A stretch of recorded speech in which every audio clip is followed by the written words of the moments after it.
এবার কান্দি হাসপাতালে আক্রান্ত নার্সিং স্টাফরা।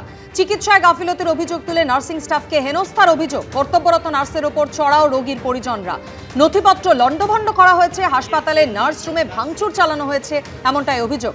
হাসপাতাল সুপারের কাছে লিখিত অভিযোগ দায়ের করেছেন নার্সিং কর্মীরা। নিন্দনীয় ঘটনা, ব্যবস্থা নেওয়া দরকার, প্রতিক্রিয়া সুপার অভিজ্ঞ দাসের। এরা উঠে ট্রিটমেন্ট যা স্টার্ট করবে, উঠেছে, ইন্ডামিন্টেন কিছু মহিলা এসে ওদের উপর অ্যাটাক করে সমস্ত খাতাপত্র উঠিয়ে ফেলে দেয়, ড্রয়ার টেনে বের করে দেয়। তখন মেয়েরা আতঙ্কে ওরা নিরাপদ জায়গায় ঘরের দিকে শেল্টার নিতে যায়, সেখানেও ঘরের দরজা ভেঙে একদম ওদেরকে টেনে বের করে, একজন একটু ইনজিওর হয়েছে, হাতে কাতে লেগেছে, আর একজনকে টেনে বের করে। অত্যন্ত দুঃখজনক ঘটনা, খুব ন্যাক্কারজনক ঘটনা যে স্বাস্থ্যকর্মীরা আমরা সবসময় মানুষকে পরিষেবার জন্য বসে আছি, সিস্টাররা আছে, ডাক্তার আছে, সবসময় তারা পরিষেবা দিচ্ছে। সেই পরিষেবাকে ব্যাহত করে তাদের উপর যখন আঘাত করা হয় তখন তাদের নিজেদের সেলফ কনফিডেন্সও যেমন নষ্ট হয়, তেমনি পরিষেবা ব্যাহত হয়। এক্ষেত্রে অবশ্যই দোষী লোককে খুঁজে বার করে একটা শাস্তির ব্যবস্থা করা উচিত বলে আমি মনে করি। রাজ্যে একের পর এক নারী নির্যাতনের ঘটনা, তাও আবার সরকারি হাসপাতালে। পাঁশকুড়া, উলুবেড়িয়া, বীরভূমের পর এসএসকেএম, এই প্রতিটি ঘটনায় এবার নারী নির্যাতনের যে ঘটনা তা নিয়ে ক্ষোভ প্রকাশ করেছেন মুখ্যমন্ত্রী মমতা বন্দ্যোপাধ্যায়। সরকারি হাসপাতালে নজরদারি থেকে এজেন্সির ভূমিকায় ক্ষুব্ধ মুখ্যমন্ত্রী। আগে অভিযুক্তকে সাসপেন্ড করা হলে পরে কিভাবে হাসপাতালে বহাল? সরকারি হাসপাতালের ভেতরের লোক আটঘাট বেশি করে জানে। আরজিকর পরবর্তী সময় পুলিশ ভেরিফিকেশন করে বেসরকারি রক্ষী নিয়োগ। এর আগে থেকে যারা কাজ করছেন তাদের কোনো পুলিশ ভেরিফিকেশন হয়নি। সরকারি হাসপাতালে কর্মরত সবার পুলিশ ভেরিফিকেশনের নির্দেশ দিয়েছেন মুখ্যমন্ত্রী মমতা বন্দ্যোপাধ্যায়। প্রত্যেক ভেন্ডার নিযুক্ত কর্মীর রেকর্ড রাখতে হাসপাতালকে নির্দেশ দিয়েছেন তিনি। নবান্নে সরকারি হাসপাতালের সঙ্গে ভার্চুয়াল যে বৈঠক হয়েছে গতকাল, সেখানে 5 দফা নির্দেশ দিয়েছেন মুখ্যমন্ত্রী মমতা বন্দ্যোপাধ্যায়।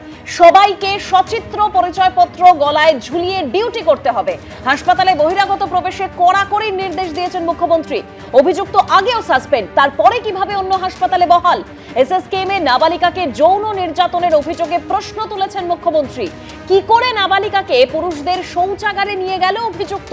সিসিটিভি বা নজরদারি ছিল না কেন? প্রশ্ন মুখ্যমন্ত্রীর। কেন চুক্তিভিত্তিক এই কর্মীদের অতীত অপরাধের দায় সরকার নেবে?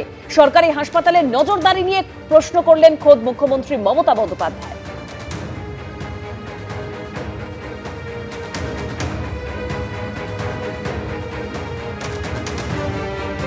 কিছুদিন আগে সরকার তো বেসরকারি যারা সিকিউরিটি আমরা নতুন করে দিয়েছেন, পুলিশ ভেরিফিকেশন করেই তাদের নেওয়া হয়েছে। ফলে বেসরকারি এজেন্সিকে সমস্ত সরকারের নির্দেশ মতো আমরা ইনফর্ম করব, যাতে পুলিশ ক্লিয়ারেন্স নিয়ে আসে সবাই আস্তে আস্তে, এবং সেটার একটা আর্কাইভ যদি রাখা যায় আমাদের কাছে তাদের নাম, তা কোন ভেন্ডার, এগুলো সব আছে। কিন্তু এখন এদেরকেও এই ভাবে আনা যায় কি না একটা সিস্টেমের মধ্যে, সরকারি নিয়ম মোতাবেক এবং সরকারি গাইডলাইন মেনে, সেটাই চেষ্টা হবে যাতে এন্ডোর্স করা যায় বা আইডেন্টিফাই করা যায়, এবং যাতে একটা প্রিভেন্টিভ মেজার নেওয়া, যে খারাপ লোক আমরা নেব না, এবং আই কার্ড না থাকলে তাকে কনসার্ন ডিপার্টমেন্টে ঢুকতে দেওয়া যাবে না।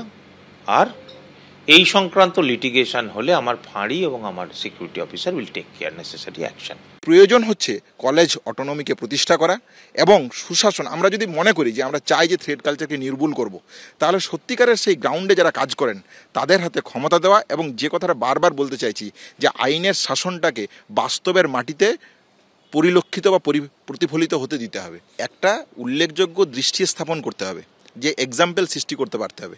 তাহলে অতীতে যে অভিযোগগুলো এসছে তাদের বিরুদ্ধে আপনি কি শাস্তি গ্রহণ করেছেন?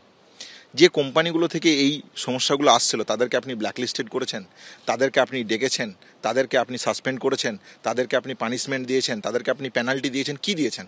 এই উপর জায়গা থেকে স্বাস্থ্যমন্ত্রী, স্বাস্থ্য সচিব, ঠিক সেরকম পুলিশ মন্ত্রী, সিপি থেকে শুরু করে যাবতীয় যা স্ট্রাকচার আছে, এই স্ট্রাকচারটাকে কনফিডেন্ট দিতে হবে যে দুষ্কৃতীদের বিরুদ্ধে আমরা, দুষ্কৃতীদের পক্ষে, থ্রেড কালচারের পক্ষে, ধর্ষকদের পক্ষে থাকবো। আর আমি বলবো এই ব্যবস্থাগুলো হচ্ছে না কেন, এগুলো স্রেফ আইওয়াস ছাড়া কিছু নয়।